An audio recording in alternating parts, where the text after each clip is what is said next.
In July, openings went up and hiring went down. This is the first time we've seen this type of gap.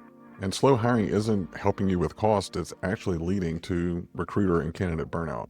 Let's get into the monthly iCIMS workforce report and figure out what's really going on in the market.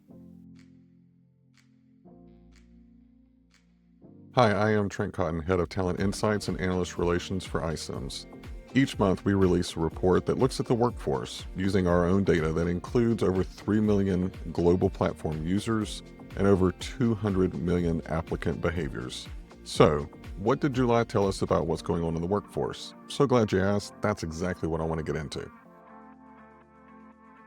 If I had to give July a theme, I would call it a widening gap. In our three-line report, we measure year-over-year change in three key metrics: hiring, openings, and applications. Now, before July, the opening and hiring lines, they tended to track similar patterns, but this month, they broke that trend, with openings edging higher in July compared to the previous month.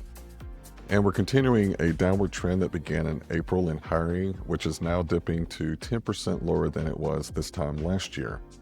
All right, the time to fill has remained unchanged compared to July of 2024, and it's remained relatively stagnant month over month.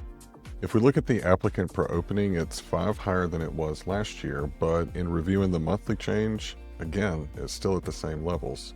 So the story is that while applicants per opening remains higher than last year, they're not moving any higher, and neither is the time to fill, all while hiring slows and openings begin to creep up.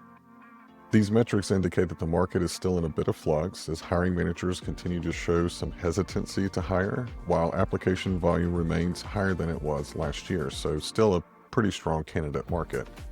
I'd advise anyone in leadership, HR, or leading business units to do an audit of open positions.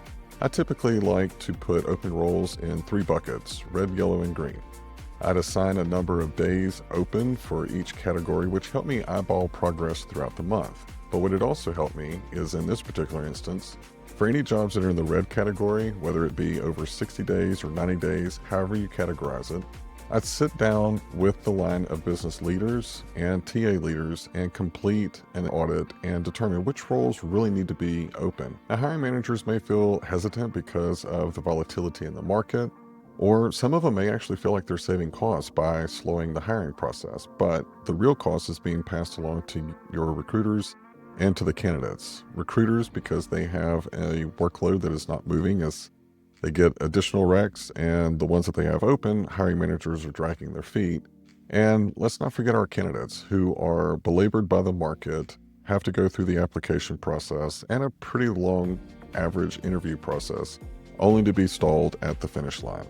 So I would make sure that you make it a priority to sit down and protect your recruiters, protect your candidates, and have that very candid conversation with your business line leaders.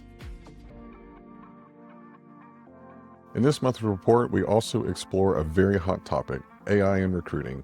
We have some really fascinating research data examining the topic through the lens of TA organizations and the views of the candidate. Be sure to download this month's report and dig into the data, and also take some time and join me in a new series that we're calling iCIMS Fireside Chats. The first in the series will be with Ben Eubanks, and we will discuss what the data tells us about how much is AI really influencing recruiting. Every month we put out a Talent Insights report that gives you just a ton of data, unique insights, and actionable strategies. We also put out anchor reports, much like the 2025 CHR report, just to give you more data in your hands, because a data-driven HR is going to be a successful HR. Thank you, and I will see you next time.